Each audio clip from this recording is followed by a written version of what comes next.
오늘 공독한 데살로니가전서 5장 16절에서 18절의 말씀을 통해서 왜 기도해야 하는가라고 하는 제목으로 하나님의 말씀의 은혜를 나누고자 합니다. 우리가 기도를 정의하자면 우리 영혼이 하나님과 더불어 이야기하는 것이다 라고 정의를 할 수가 있습니다. 우리가 자주 쓰는 말로 하자면 기도는 영혼의 호흡입니다.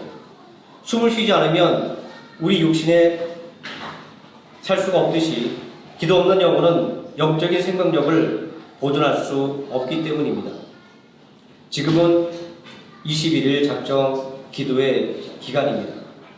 하루 일과를 마친 피곤한 육신을 편히 쉬었으면 좋겠는데 우리 담임 목사님은 그런 마음도 모르고 그저 기도만을 외치는 것 같습니다. 사실 생명나무교회는 유독히 기도를 강조하는 교회입니다. 아침 기도회, 저녁 기도회, 그리고 전반기, 후반기로 나눠서 21일 작정 기도회까지 말입니다. 이럴 때는 누구나 다 이런 생각이 들 것입니다. 왜 기도해야 되는가?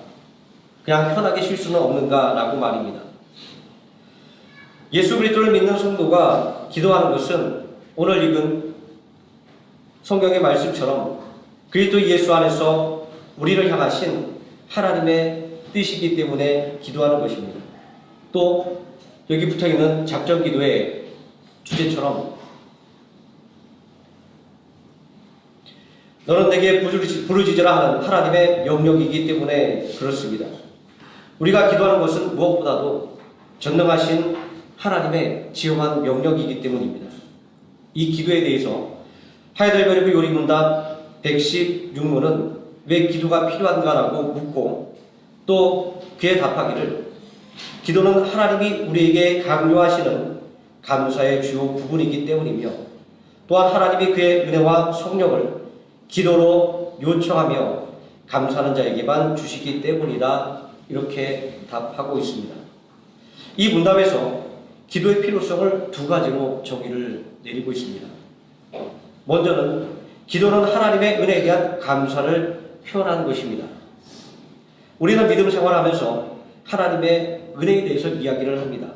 하나님의 크신 은혜를 어떻게 갚을 것인가 라고 말입니다. 하이델베르그 요리문답 116문은 하나님의 은혜에 보답하는 방법으로 기도를 제시하고 있습니다. 여기서 알 수 있는 것은 기도는 하나님의 은혜에 대한 직접적인 감사의 표현이라고 하는 것입니다.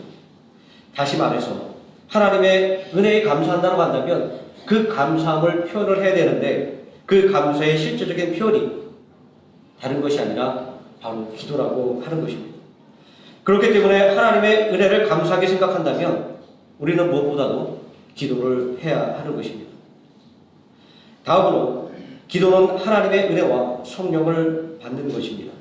우리는 신앙생활 가운데 하나님의 은혜를 받기를 소망합니다. 또 성령이 충만하기를 소망합니다. 어떻게 하나님이 주시는 은혜와 성령의 충만을 받을 수가 있을까요? 하이델베르그 요리문답 116문은 하나님의 은혜와 이 성령의 충만을 받는 방법으로 기도로 하나님께 요청해야 한다며 기도를 제시하고 있습니다. 진짜 이 말대로 그렇습니다. 하나님께 무엇인가를 받기 위해서는 반드시 하나님께 요청을 해야만 되는데 그 요청하는 방법이 바로 기도라고 하는 것입니다. 또 한국의 장로교회가 채택하고 있는 신앙고백서인 웨스터민스터 대소요리 문답에도 기도를 이렇게 정의 내리고 있습니다. 우리의 원하는 바를 하나님께 부탁하는 일이다. 그리고 우리의 죄를 고백하며 그리스도의 긍휼을 감사한 마음으로 인정하면서 하나님의 뜻에 맞는 것들을 그리스도의 이름으로 부탁드리는 일이다 라고 정의를 내리고 있습니다. 이 문답에서 기도는 전능하신 하나님과 소통하는 유일한 통로라고 하는 것을 알 수가 있습니다. 우리의 모든 필요와 고민을 하나님께 알리는 방법은 오직 기도밖에 없다라고 하는 것입니다. 자, 이러한 성경 말씀과 신앙 고백서의 내용을 종합해서 판단한다고 한다면 기도는 하나님의 뜻입니다. 또 기도는 하나님의 명령입니다. 동시에 기도는 우리가 원하는 것들을 하나님 앞에 부탁하는 것임을 알 수가 있습니다. 또 성도가 기도해야만 하는 것은 하나님의 은혜는 오직 기도로 구하는 자에게만 주시기 때문에 꼭 기도를 해야만 되는 것입니다. 옛말에도 무는 아기에게 젖을 준다는 말이 있지 않습니까? 더불어서 기도는 만복의 근원이신 하나님께로 우리를 더 가깝게 인도합니다. 사람 사이에도 그렇습니다. 서로 친밀한 대화가 나눠질수록 점점 가까워지는 것처럼 말입니다. 하나님을 향한 우리의 기도가 하나님과의 관계를 친밀하게 만드는 것이 틀림이 없습니다. 그러므로 빌립보서 4장 6절 말씀은 아무것도 염려하지 말고 오직 기도와 간구로 너희 구할 모든 것을 하나님께 아뢰라. 그리하면 모든 지각에 뛰어난 하나님의 평강이 그리스도 예수 안에서 너희 마음과 생각을 지키시리라고 말씀하고 있는 것입니다. 우리는 기도할 때 아마 다 이런 경험들을 다 해보셨을 것입니다. 그러나 하나님이 원하시는 것은 단 일회적인 경험으로 이것을 참하는 것이 아니라 생활로서의 기도를 원하고 계신다고 하는 것입니다. 매일매일 하나님의 이러한 은혜를 누리기를 원하고 계시는 것입니다. 성도에게 기도가 요구되는 것은 기도에 능력이 있기 때문입니다. 만약에 우리가 하는 이 기도에 아무런 능력이 없다고 한다면 하나님께서 우리에게 기도하라고 그렇게 명령하시지 않았을 것입니다. 이 기도의 능력은 성경을 통하여 입증되었습니다. 모세는 자기의 지혜와 능력이 아니라 하나님 앞에 엎드린 간절한 기도를 통하여 이스라엘 백성들을 구원했습니다. 사사 사무엘은 이스라엘 백성들과 합심하여 드린 기도를 통하여 블레셋의 강한 군대를 물리쳤습니다. 하나님의 사람 엘리야는 우리와 같이 연약한 사람이었음에도 불구하고 그가 기도할 때 이스라엘 땅에 3년 반의 기근을 내리기도 했고 또 간절한 기도를 통해서 가뭄을 그치는 비를 내리기도 했습니다. 영국의 역사에 있어서 피의 메리로 불리는 메리 여왕은 종교개혁가 존 낙스의 기도를 군대보다 더 두렵다라고 말했다고 합니다. 그리고 존 낙스 또한 이렇게 말했다고 합니다. 기도하는 한 사람이 기도 없는 한 민족보다 강하다고 말입니다. 실제로 이 존 낙스가 영국의 메리 왕을 두렵게 만들었던 것은 그가 종교개혁의 기치를 높이 들고 그의 정부를 위협했기 때문이 아니라 그가 무엇보다도 기도를 실천했던 기도의 사람이었기 때문입니다. 이와 같이 기도는 능력의 근원입니다. 성경도 오직 기도하는 자에게만 은혜와 능력을 주신다라고 분명하게 말씀하고 있지 않습니까? 그런데 이런 기도에 대한 성경의 말씀을 우리가 들어도 또 기도의 능력에 관한 이야기를 들어도 기도하는 것이 어렵기는 매 한 가지입니다. 그 이유는 기도에 대한 이야기가 감동을 주기는 하는데 그리고 기도를 해야 되겠다는 필요성을 우리가 느끼기는 하는데 문제는 이 기도의 능력을 참아하는 것이 남의 이야기만 같기 때문일 것입니다. 그리고 주변을 둘러보면 기도 없이도 잘 살아가는 사람이 많기 때문입니다. 우리는 이런 사람을 보면 참 기도할 의욕이 나지 않습니다. 속된 표현으로 하자면 기도할 맛이 나지 않는 것입니다. 이런 마음이 생기는 것은 기도 안 하는 삶이 기도하는 삶보다 더 풍성하게 보이기 때문입니다. 또 기도해보지도 않고 지레짐작으로 하나님은 내 기도는 들어주지 않을 거야. 나 같은 사람은 하나님이 관심이 없을 거라고 하는 이런 생각 때문일 것입니다. 그렇습니다. 사실 우리 주변을 둘러보면 기도 없이도 잘 살 수는 있습니다. 기도 없이 승승장구하는 수많은 사람들이 있는 것을 우리는 매일 우리들의 이웃 가운데서 목격하지 않습니까?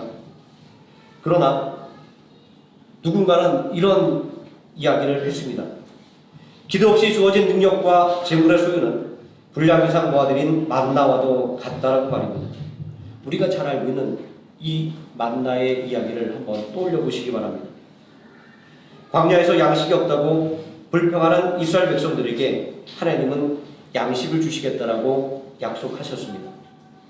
인간적으로 불가능한 일이었습니다. 광야 어디에서 이 수많은 백성이 먹을 수 있는 그 양식을 구할 수가 있었을까요?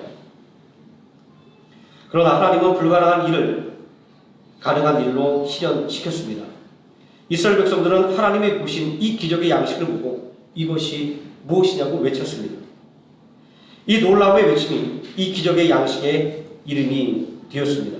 만나라고 하는 이 이름의 뜻은 이것이 무엇이냐라고 하는 놀람의 물음에 있기 때문입니다. 아마 하나님은 이 만나라고 하는 이름을 통하여 이스라엘 백성들이 하나님이 주신 은혜를 매일매일 기억하고 감사하기를 원하셨을 것입니다. 그 음식을 대할 때마다 도대체 이것이 무엇이냐, 도대체 어떤 능력으로 이것이 우리에게 주어졌냐라고 놀라며 감사하기를 바랬을 것입니다. 하나님께서는 이 은혜의 양식에 대해서 모세를 통하여 이렇게 말씀하셨습니다. 너희는 매일매일 각 사람이 먹을 만큼만 이것을 거두라. 그러나 사람들은 욕심 때문에 그들이 모을 수 있는 최대의 한도의 만나를 모으기 시작했습니다. 그러나 다음날까지 남겨진 만나에는 벌레가 생기고 냄새가 나서 먹을 수가 없었다라고 성경이 증거하고 있습니다. 자, 이처럼 기도 없는 능력과 재물의 소유는 벌레가 생긴 만나와도 같습니다. 냄새가 나는 만나와도 같습니다. 아무리 쌓아두었지만 그것을 전혀 쓸 수가 없기 때문입니다. 이스라엘 백성들에게 기도가 사라질 때 원망과 불평이 싹트기 시작한 것을 기억하시기 바랍니다. 기도가 사라질 때 그들이 매일 누렸던 이 기적의 양식은 하찮은 것으로 여겨졌습니다. 기도가 사라진 곳에 감사도 사라졌기 때문입니다. 또 생각해보면 하나님께서는 내 기도는 진짜 들어주지 않는 것 같습니다. 그러나 기도의 응답이 지연될 수는 있습니다. 아니, 백번양보해서 이루어지지 않는 기도가 있다고 가정할지라도 성도의 삶에 있어서 기도 없이 이루어지는 것은 아무것도 없다라고 하는 것입니다. 기도해서 안 되는 일도 있지만 기도 안 하면 우리들의 삶에 아무것도 이룰 수 있는 것이 없습니다. 왜냐하면 기도 없는 삶의 유택함은 곧 빛을 잃어버리게 되고 말 것이기 때문입니다. 사울 왕의 삶을 한번 생각해 보시기 바랍니다. 하나님이 사울 왕을 버렸어도 그는 여전히 능력을 행사했습니다. 부와 권세가 여전히 그의 것이었습니다. 그는 여전히 이스라엘의 왕이었습니다. 그러나 그의 인생이 과연 행복했을까요? 하나님과의 대화인 기도가 끊겨버린 사울 왕은, 성경은 하나님과의 대화인 이 기도가 끊겨버린 사울의 형편을 이렇게 증거하고 있습니다. 그가 하나님께 물을 때 꿈으로도 선지자로도 우림과 둠밈으로도 말씀하지 않았다라고 말입니다. 이 우림과 둠밈은 제사장이 입은 옷 가슴에 달린 주머니에 들어있는 돌로 만든 제비입니다. 성경학자들은 아마 검은 돌과 흰 돌이 간에 들어있어서 어떤 일에 가구를 물을 때 이 돌을 뽑는 것으로 하나님의 뜻을 물었다라고 그렇게 추정을 합니다. 제비뽑기를 한번 생각해 보십시오. 제비뽑기는 이것 아니면 저것의 결과가 분명히 나오는 것이 제비뽑기입니다. 그런데 이 제비뽑기로도 하나님의 뜻을 전혀 알 수 없었다라고 하는 이 사울 왕의 답답한 상황을 우리는 이 말씀을 통해서 알 수가 있습니다. 하나님과 완전히 단절된 상태가 되어버린 것입니다.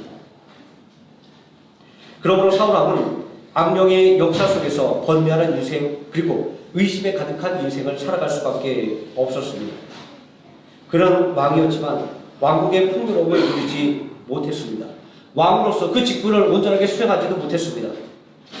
그저 평생을 의심과 두려움 속에서 다윗의 뒤를 쫓아서 산과 들로 헤매고 다니는 비참한 삶을 살았습니다. 그렇기 때문에 하나님께서는 성도들을 향하여 기도하라고 권고하고 명령을 내리시고 있는 것입니다. 우리 성도는 기도를 해야만 됩니다. 그러나 문제는 기도하기가 쉽지 않다라고 하는 것입니다. 아마 지금도 마음속에 떠올려보니까 기도하지 못할 이유가 수십 가지가 될 것입니다. 그럼에도 불구하고 오늘 읽은 이 본문의 말씀처럼 쉬지 말고 기도하라는 이 하나님의 말씀, 진짜 이거는 불가능한 일임이 틀림이 없을 겁니다. 목사인 저도 기도하는 것이 세상에서 제일 힘듭니다. 매일 아침 기도할 때마다, 매일 저녁 기도할 때마다 하나님께 기도할 수 있는 힘을 달라고 기도합니다. 또 유별나게 기도가 더욱더 힘든 기간도 있습니다. 저는 기도가 왜 힘들까? 오랜 고민 끝에 그 원인을 저는 이렇게 발견하게 되었습니다. 그것은 한 영혼에 대한 애통함과 나를 구원하신 그 구원의 기쁨과 나를 향한 하나님의 은혜에 대한 감사가 차갑게 식어버렸기 때문이라고 하는 것입니다. 그렇습니다. 우리는 원망과 불평을 가지고 하나님 앞에 나와 기도할 수가 없습니다.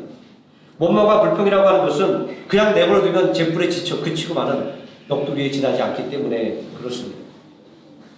그리고 또 하나의 이유를 발견하게 되었습니다.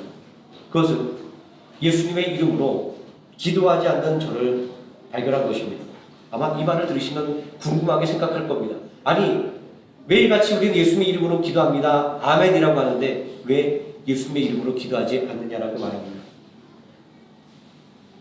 제가 여기서 예수님의 이름으로 기도하지 않았다라고 하는 것은 예수님의 이름으로 기도합니다. 아멘이라고 하는 이 말을 하지 않았다라고 하는 것이 아니라 예수님의 이름으로 기도하라고 하는 것은 예수님이 어떤 분이시며 그리고 예수님이 하신 일이 무엇인지를 생각하면서 예수님의 그 이름을 우리의 기도가 반드시 응답받아야 되는 그 이유로 강조하라고 하는 그 말씀인데 그렇게 하지 못했다라고 하는 것입니다.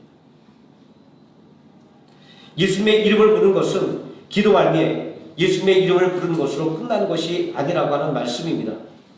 예수님의 이름을 부르는 것은 그 이름의 능력을 믿고 그리고 그 이름의 능력에 기대는 것이기 때문입니다. 좀 부정적이고 그리고 적절하지 않은 예일 수도 있습니다. 근데 저는 이 믿음의 실체를 이렇게 설명을 해보고 싶습니다. 요즘 뉴스를 보면 정관계의 로비에 관해서 떠들썩합니다. 저는 이런 생각을 했습니다. 왜 이 사람이 그들에게 로비를 했을까라고 말입니다. 그것은 그들이 가진 직분의 이름값을 믿고 그들이 반드시 도와줄 수 있을 것이라고 하는 그런 믿음이 있기 때문에 그런 로비를 했던 것입니다. 성도가 예수님의 이름으로 기도하는 것은 바로 예수님의 이름의 능력을 믿고 기도할 때 기도를 할 수 있는 것입니다. 그러므로 우리가 기도하지 못하는 것은 예수님의 이름의 능력을 믿지 못한다는 말과 다름이 없는 것이기도 합니다. 제가 분명하게 확신을 가지고 말씀드릴 수 있는 것은 우리가 기도하는 것은 나의 공로나 내가 가진 것을 의지하여 기도하는 것이 아니다라고 하는 것입니다. 그리고 단순히 하나님의 긍휼한 말을 바라는 것도 아니라고 하는 것입니다. 그저 하나님이 불쌍히 여겨달라고 하는 것도 아니다라고 하는 것이죠. 기도는 오직 예수 그리스도의 십자가의 보혈의 공로를 의지하는 것입니다. 예수 그리스도의 그 이름의 능력을 의지하는 것입니다. 예수님은 요한복음 16장 24절에서 이러한 사실을 분명히 밝혀주고 있습니다. 지금까지 너희가 내 이름으로 아무것도 구하지 아니하였으니 구하라 그리하면 받으리니 너희 기쁨이 충만하리라 라고 말입니다. 기도의 첫 걸음은 우리를 위해서 십자가의 고난을 당하시고 또 우리를 위해서 부활하신 예수님을 생각하는 것입니다. 우리를 위해서 자기 몸을 버리신 예수님을 생각할 때 우리는 기쁨과 감사를 회복할 수 있기 때문입니다. 그리고 이것이 그 어려운 기도를 조금이나마 쉽게 만들어 주는 것입니다. 기도는 내 이름으로 하는 것이 아니라 예수님의 이름으로 하는 것이기 때문에 그렇습니다. 기도는 내 이름으로 드리는 것이 아니라 예수님의 이름으로 하나님께 드리는 것이기 때문입니다. 그러므로 기도는 예수님의 이름을 부르는 것만으로도 충분한 기도라고 말씀할 수 있습니다. 성도가 기도할 수 있는 것은 우리가 의지하는 예수님의 이름에 능력이 있기 때문입니다. 예수님의 이름을 부르는 것만으로 능력이 나타납니다. 제가 신학대원에서 공부할 때 목회학을 강의했던 원로 목사님은 저희들에게 자주 이런 말씀을 하셨습니다. 너희들이 강단에 섰을 때 전할 말씀이 생각나지 않는다고 한다면 그때는 예수님의 이야기를 하라고 말입니다. 예수님의 이름만 불러도 모든 성도에게 은혜가 임한다라고 그렇게 말씀하셨습니다. 왜냐하면 우리 신앙의 주제는 오직 예수 그리스도 그분이기 때문입니다. 또한 설교의 주제도 사람의 사상이 아니라 바로 예수 그리스도를 증거하는 것이기 때문에 그렇습니다. 그러므로 매 순간순간 예수님을 의지하는 것이 기도입니다. 나에게 좋은 일이 생겼을 때 예수님 감사합니다. 또 어려운 일을 만났을 때 예수님 도와주세요. 또 뉴스를 보다가 사고의 기사를 볼 때마다 예수님의 이름을 부르며 그들을 걱정해 주는 것, 바로 이것이 기도라고 하는 것입니다. 이런 기도를 생각한다고 한다면 우리는 기도에 대한 부담을 털어버릴 수가 있을 것입니다. 또 쉬지 말고 기도하라는 말씀이 그렇게 불가능한 일은 아니다라고 하는 것을 또 우리는 깨닫게 될 것입니다. 왜 기도를 해야 될까요? 그것은 하나님의 명령이기 때문에 또 기도가 능력이 있기 때문에 하는 것입니다. 그러나 저는 이것을 더 심화해서 말씀을 드리고 싶습니다. 우리가 기도하는 이유는 하나님의 은혜를 누리는 유일한 방법이기 때문입니다. 도대체 어떻게 기도가 하나님의 은혜를 누리는 방법이 될까요? 오늘 우리가 읽었던 이 짧은 3절의 말씀에 이 해답이 들어있습니다. 이 말씀을 살펴보면 기도가 기쁨과 감사 사이에 위치하고 있는 것을 볼 수가 있습니다. 성경학자들은 이런 이야기를 합니다. 성경을 풀어가다가 샌드위치 구조라는 것들을 얘기를 하는데 문학적으로 마치 2개의 빵 사이에 끼워져 있는 샌드위치나 아니면 햄버거를 연상을 하게 됩니다. 제가 이런 말씀을 드리는 것은 이 샌드위치와 햄버거의 핵심은 양 사이드에 있는 이 빵에 있지 않습니다. 이 빵들은 그저 그 안에 들어있는 그 맛있는 패티나 그리고 야채들을 더 맛있게 먹을 수 있게 해주는 보조의 역할에 지나지 않기 때문입니다.